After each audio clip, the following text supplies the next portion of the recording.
علیکم ورحمۃ اللہ وبرکاتہ۔ الحمدللہ نحمده ونستعینه ونستغفره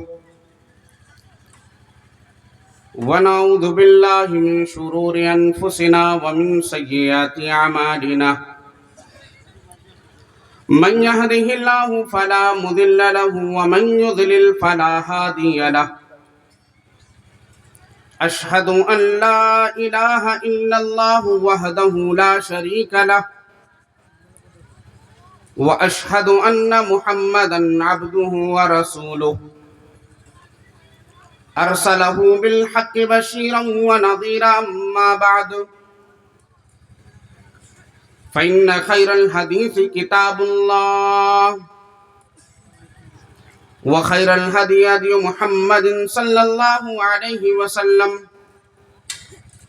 وشر الأمور محدثاتها وكل محدثة بدعة وكل بدعة ضلالة وكل ضلالة في النار أعوذ بالله من الشيطان الرجيم بسم الله الرحمن الرحيم يا أيها الذين آمنوا اتقوا الله حق تقاته ولا تموتن إلا وأنتم مسلمون يا أيها الناس اتقوا ربكم الذي خلقكم من نفس واحدة وخلق منها زوجها وبث منهما رجالا كثيرا ونساء واتقوا الله الذي تساءلون به والأرحام إن الله كان عليكم رقيبا يا أيها الذين آمنوا اتقوا الله وقولوا قولا سديدا يصلح لكم أعمالكم ويغفر لكم ذنوبكم ومن يطع الله ورسوله فقد فاز فوزا عظيما قال الله تعالى في كلامه المجيد والفرقان الحميد أعوذ بالله من الشيطان الرجيم بسم الله الرحمن الرحيم زين للناس حب الشهوات من النساء والبنين والقناطير المقنطرة من الذهب والفضة والخيل المسومة والأنعام والحرث ذلك متاع الحياة الدنيا والله عنده حسن المآب۔ نعت نبی صلی اللہ علیہ وسلم کے چند مصرے آپ کے خدمت میں پیش کر رہا ہوں، سماعت فرمائیں۔ کھجوروں کے چھپر کے حجرے کا باسی چٹائی پہ راتیں بسر کرنے والا،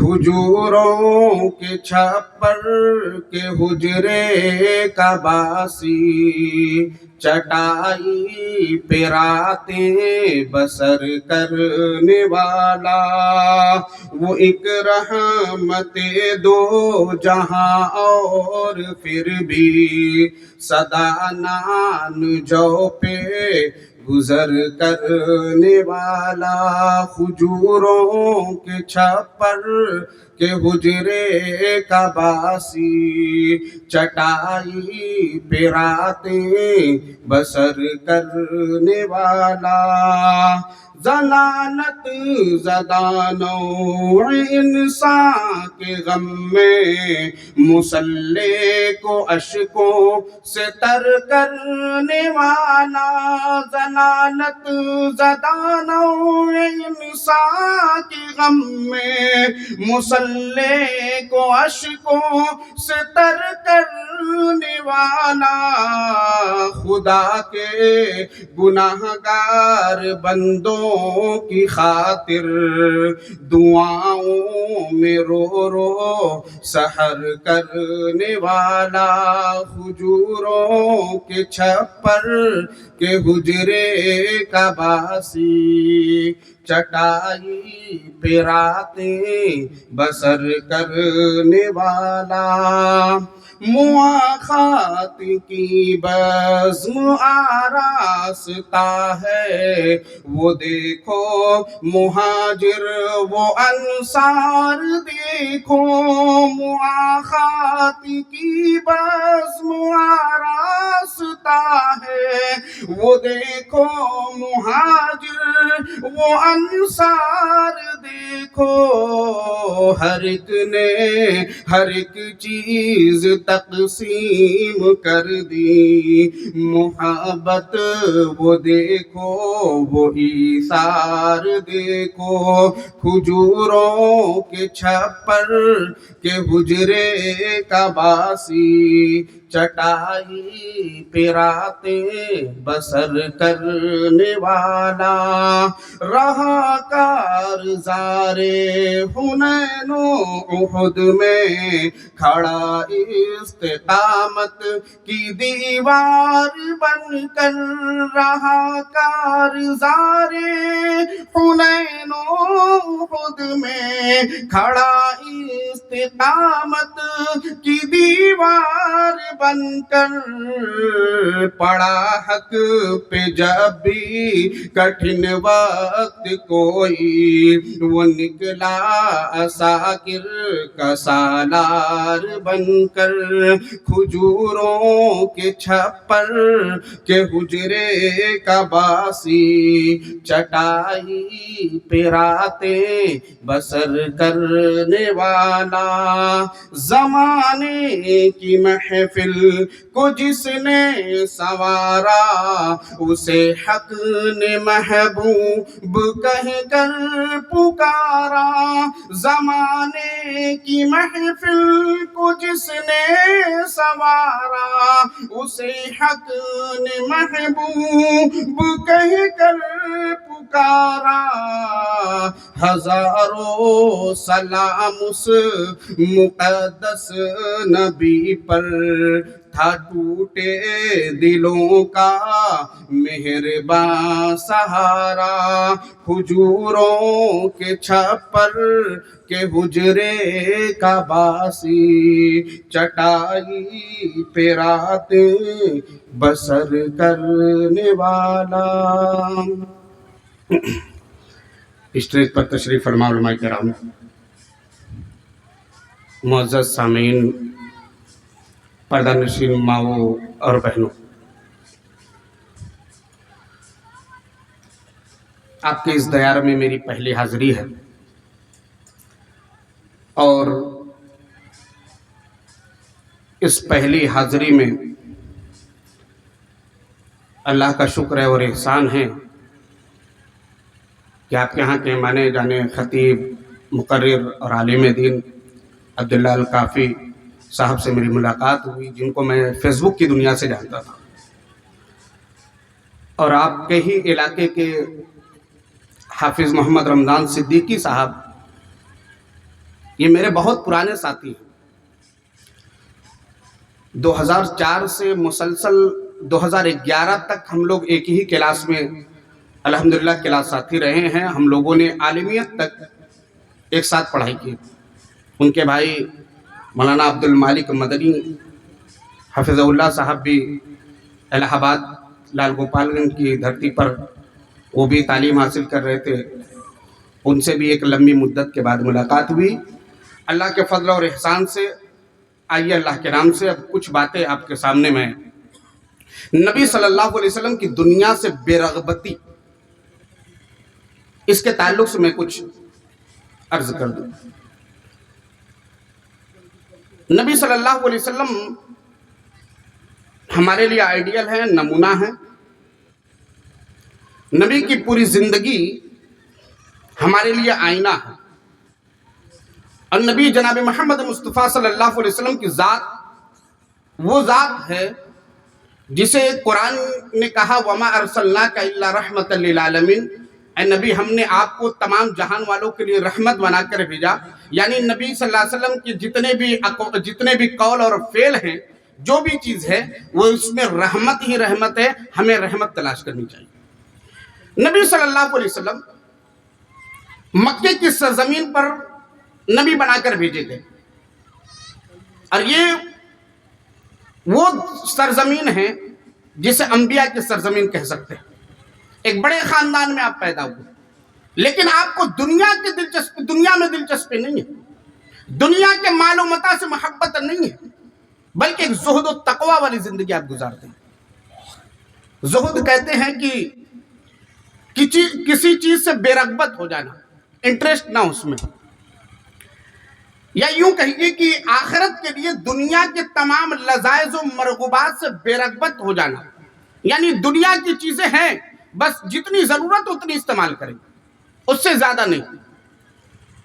بے رغبتی کی مثال کسی نے بہت اچھی دی ہے کہ اس دنیا کی حقیقت یا اس دنیا کی حیثیت ایک مومن کی نظر میں اتنی ہو جتنا اس کے گھر میں موجود ٹوائلٹ کی ہے، یعنی وہ ٹوائلٹ جس کے بغیر بڑے سے بڑے محل بیکار ہیں، جس میں رہنے کے لائق نہیں ہیں، لیکن اس سے بے رغبت ہم اتنے ہیں کہ کوئی بھی انسان جا کر ٹوائلٹ کتنا بھی مہنگا کیوں نہ بنا لے، بوریا بسترا لگا کر سوتا نہیں ہے، بلکہ جاتا ہے ضرورت کے تحت، پھر اس کے بعد واپس۔ دنیا کے اندر بھی ایسے ہی رہو کہ جتنی ضرورت ہو بس دنیا کے اندر اتنا استعمال کرو، دنیا کے اندر رہو، دنیا کو اپنے اندر مت آنے دو۔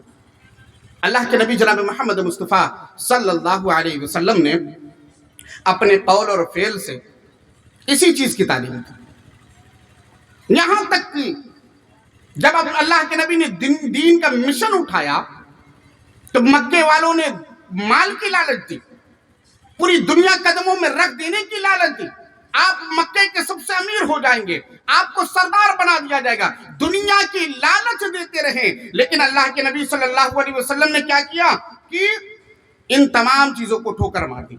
اللہ کے نبی صلی اللہ علیہ وسلم نے ان تمام چیزوں کو ٹھوکر مار دی اور یہ کہا کہ دنیا سے بے رغبتی کی زندگی گزارو، اور اپنے صحابہ کو بھی اسی کی تلقین کی۔ اور اللہ رب العزت نے اس دنیا کی حقیقت سورہ آل عمران، دنیا کے مال و متاع کے بارے میں سورہ آل عمران آیت نمبر 14 کے اندر بڑے ہی واضح انداز میں فرمایا، زُيِّنَ لِلنَّاسِ حُبُّ الشَّهَوَاتِ مِنَ النِّسَاءِ وَالْبَنِينَ وَالْقَنَاطِيرِ الْمُقَنطَرَةِ مِنَ الذَّهَبِ وَالْفِضَّةِ۔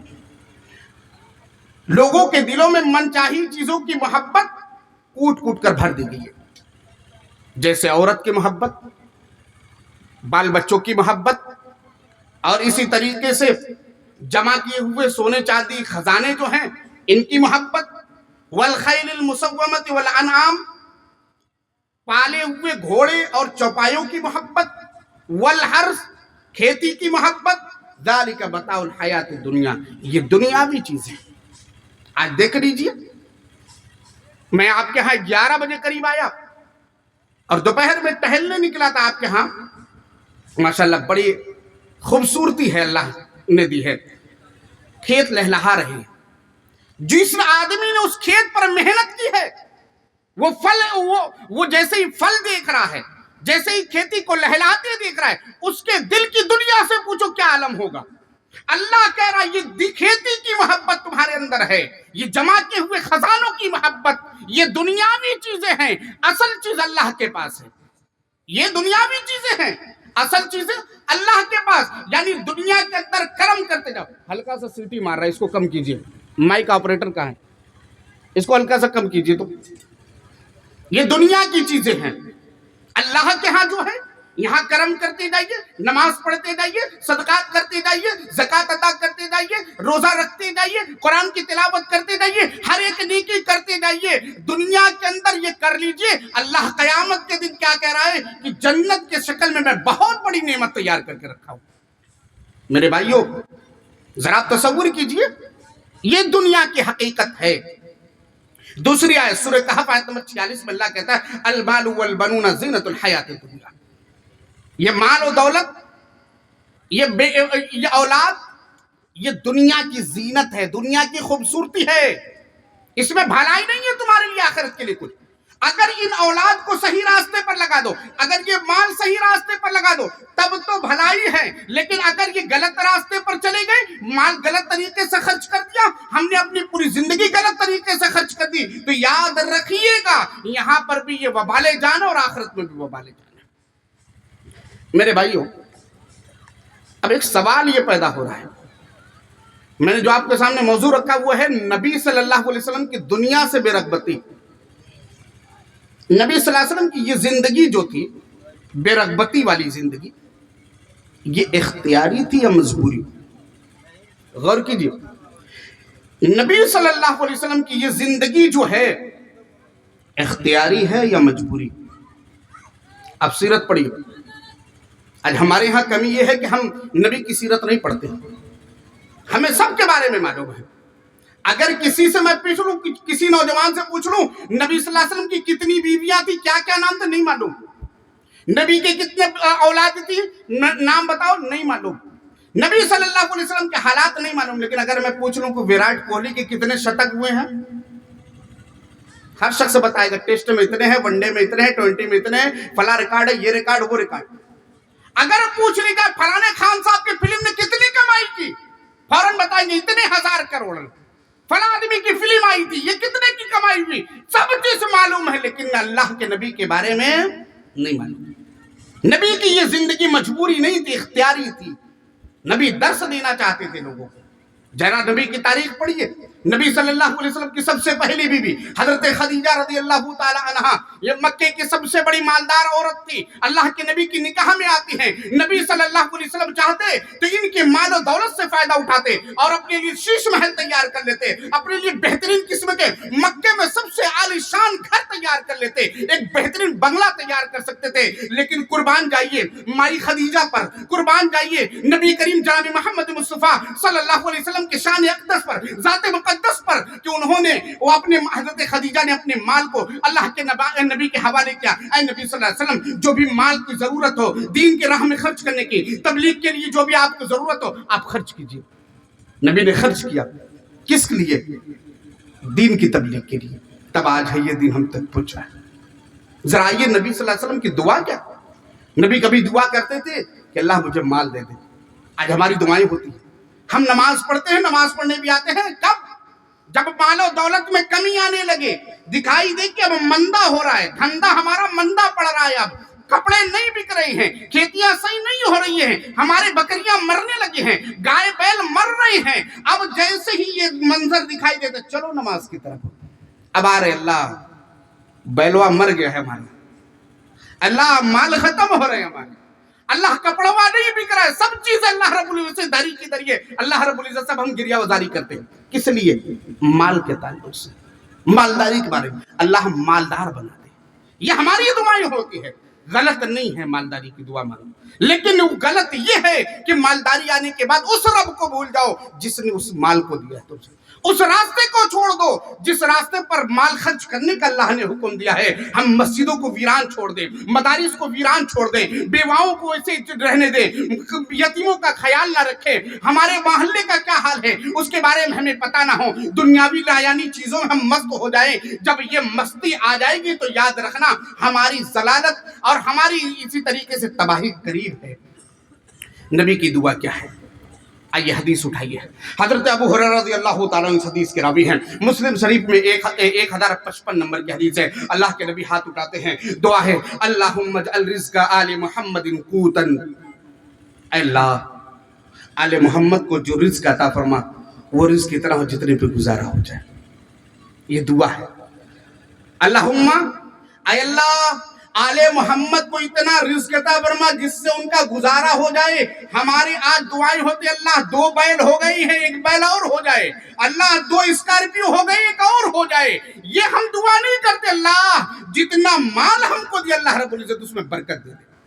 برکت کی دعائیں ہیں نہیں، بڑھوتری کی دعائیں، بس یہی کہ اللہ جو مانا اس سے اور 1 ہے 2 دے دے، 2 ہے 3 دے دے، 3 ہے 4 کر دے، لیکن یہی نہیں کہتے اللہ جتنا دیا ہے پاک رزق دے اور جو بھی ہم دیا ہوا اللہ اس میں برکت دے تاکہ تیرے راہ میں خرچ کر سکے۔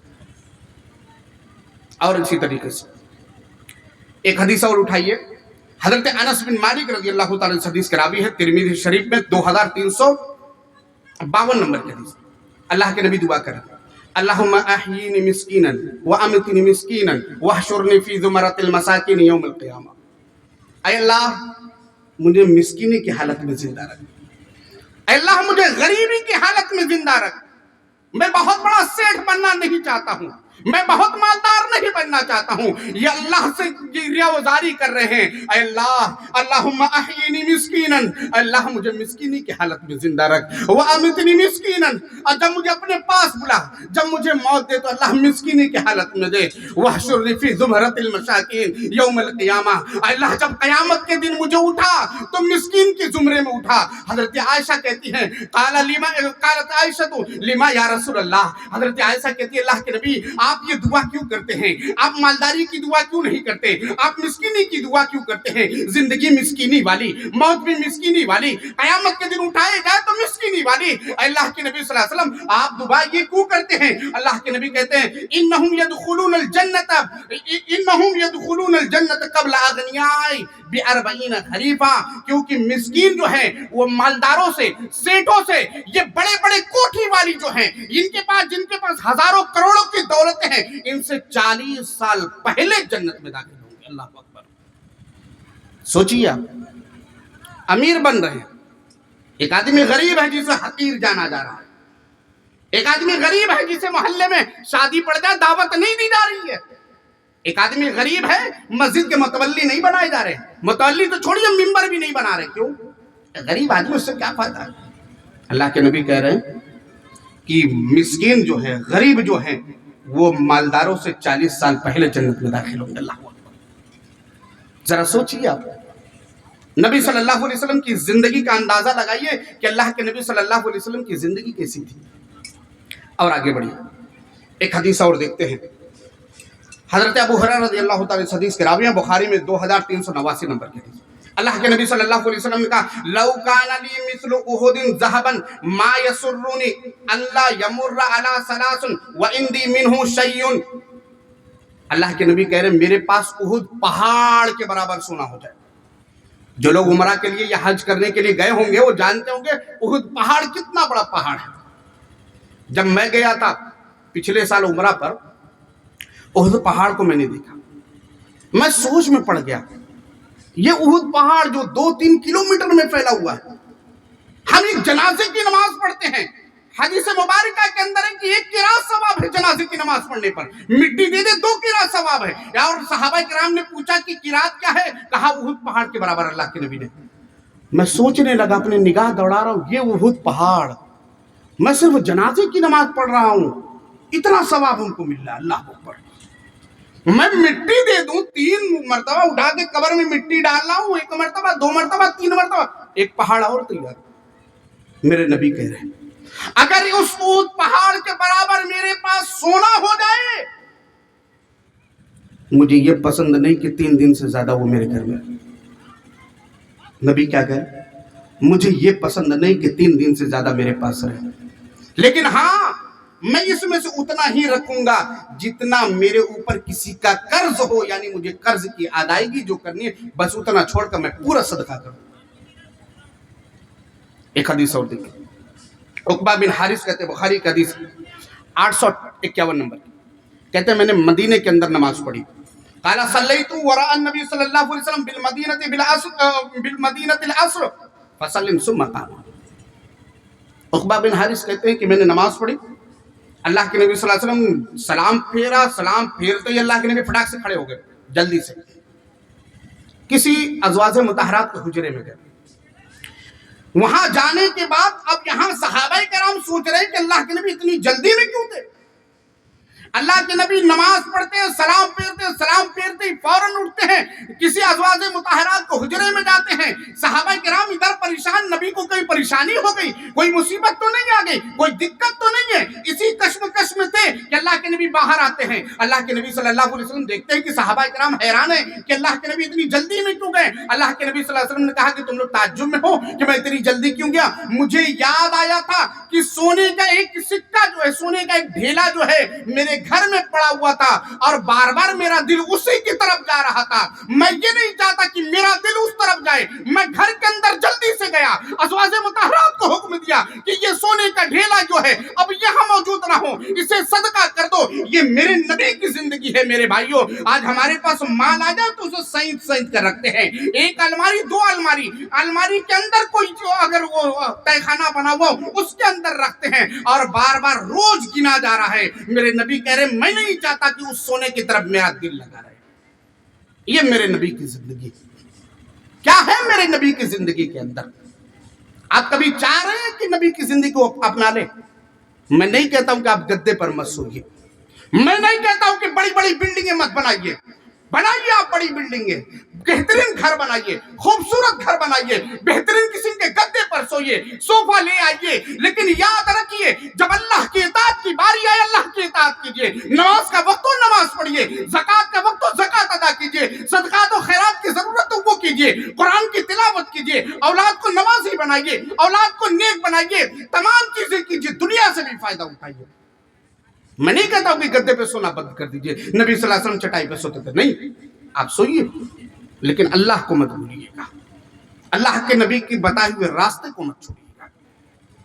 جانتے ہیں اللہ کے نبی اگر ایک اشارہ کرتے نا, صحابہ کرام شیش محل بنا دیتے. بڑے مالدار صحابہ کرام کی جماعت تھے, اتنے مالدار کہ ایک ایک مرتبہ میں اشارے پر پورے گھر کا سامان اٹھا لے آ رہے. اتنے جانشار صحابہ تھے.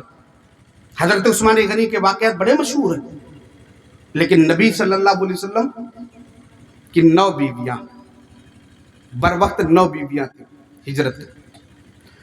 9 کے لیے ایک ایک حجرے ہے. ایک حجرہ ایک بیوی کے لیے, دوسرا حجرہ دوسری بیوی کے لیے, تیسرا حجرہ تیسری بیوی کے لیے, چوتھا, پانچواں, چھٹا, ساتواں, آٹھواں, 9واں. 9 حجرے, 9 بیویاں, 9 حجرے. اچھا یہ حجرے کیسے ہیں؟ بہترین قسم کے ہیں. آئیے داؤد بن قیس سے سنتے ہیں. الادب المفرد میں صفحہ نمبر 415 پر داؤد بن قیس نے کہا کہ میں نے وہ حجرے نبی کے دیکھے ہیں.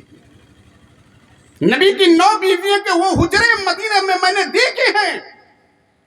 وہ حجرے بہت معمولی تھے. اس کے جو چھت تھے کھجور کے پتے کے تھے, کھجور کی ٹہنیوں کے تھے. دروازے پر جو لگائے گئے تھے وہ کھجور کے چھال تھے, کھجور کے پتے تو یا اسی طریقے سے کھجور کے بال کے بنائے گئے تھے, چھالوں کے بنائے گئے تھے. اور اندر جانے کے بعد کہتے ہیں گھر کی چوڑائی 10 فٹ سے زیادہ نہیں تھی. آئیے ذرا گھر کے اندر چلتے ہیں نبی کے, دیکھتے ہیں کہ گھر کے اندر کیا ہے. نبی صلی اللہ علیہ وسلم دروازے پر دستک دیجیے کہ نبی صلی اللہ علیہ وسلم میں آپ کے گھر کے اندر آنا چاہتا ہوں, دیکھنا چاہتا ہوں. داؤد بن قیس جا رہے ہیں, اندر گھستے ہیں. اندر جانے کے بعد اجازت مل گئی, دروازہ کھلتا ہے, اندر چلے گئے ہیں. اب تصور میں لائیے آپ نبی کے حجرے میں جا رہے ہیں, نبی کے حجرے میں آپ پہنچ رہے ہیں. نبی کے حجرے میں پہنچنے کے بعد داؤد بن قیس دیکھتے ہیں ادھر کچھ نہیں, ادھر کچھ نہیں. ہمارے گھر کیسے؟ ہمارے گھر کے انٹری پہ سب سے پہلے بہترین قسم کا سواگت ہو جائے گا. اللہ, ارے یہ عمدہ قسم کے ٹائلز فلانے میاں کہاں سے لائے تھے؟ اب فلانے میاں پھولے نہیں سمائیں گے. آپ پوچھ کر دیکھیے جو دھنا سیٹ ہو یا بہترین قسم کے جو محل بنوائی ہو, جیسے گھر کے اندر انٹری ماریں گے, سلام کریں گے, السلام علیکم وعلیکم السلام, آئیے, اور اس کے بعد آپ کہیں گے ارے بڑی بہترین قسم کے ٹائلز ہے, وہ بس تعریف شروع ہو جائے گی. فلانے کے ہاں سے گئے تھے, اتنے دور سے یہ لائے تھے, اتنے کا ہے, یہ ہے, وہ ہے, تمام. اور پھر گھر کے اندر چلے جائیے, بہترین قسم کے صوفے لگے رہتے ہیں. ہمارے گھروں کا یہ حال ہے میرے بھائیوں. جہاں دین نہیں ہے, لادینیت ہے, جہاں اولاد نیک نہیں ہے, جہاں شکر گزاری نہیں ہے, جہاں قرآن کی تلاوت نہیں ہے, نبی کی سنت پر عمل نہیں ہے, جہاں قرآن کی تلاوتیں نہیں ہوتی ہیں, جہاں نمازیں نہیں پڑھی جاتی, اس گھر کا آج حال یہی ہے. ہر طرف دیکھیے بہترین قسم کے سجائے گئی ہیں, لیکن نبی کے گھر کا حال کیا ہے؟ داؤد بن قیس کہتے ہیں کہ میں گھر کے اندر داخل ہوا, دائیں دیکھ رہا ہوں, بائیں دیکھ رہا ہوں, کچھ دکھائی نہیں دے رہا ہے. اتنے میں حضرت انس آتے ہیں, میں ان سے پوچھتا ہوں نبی کے گھر کے اندر کچھ ہے کہ نہیں ہے؟ وہ جاتے ہیں, ذرا اندر جاتے ہیں, ایک بھدا سا پیالہ لے کر آتے ہیں, تاروں سے بندھے ہوئے ہیں. کہتے ہیں ہاذا قدح رسول اللہ صلی اللہ علیہ وسلم, یہ نبی صلی اللہ علیہ وسلم کا پیالہ ہے. اے داؤد بن قیس دیکھیے, یہ نبی کا پیالہ ہے جسے تاروں سے باندھا گیا ہے. نبی صلی اللہ علیہ وسلم اس میں مشروبات کیا کرتے تھے, نبی صلی اللہ علیہ وسلم خود پیتے تھے, ازواج مطہرات کو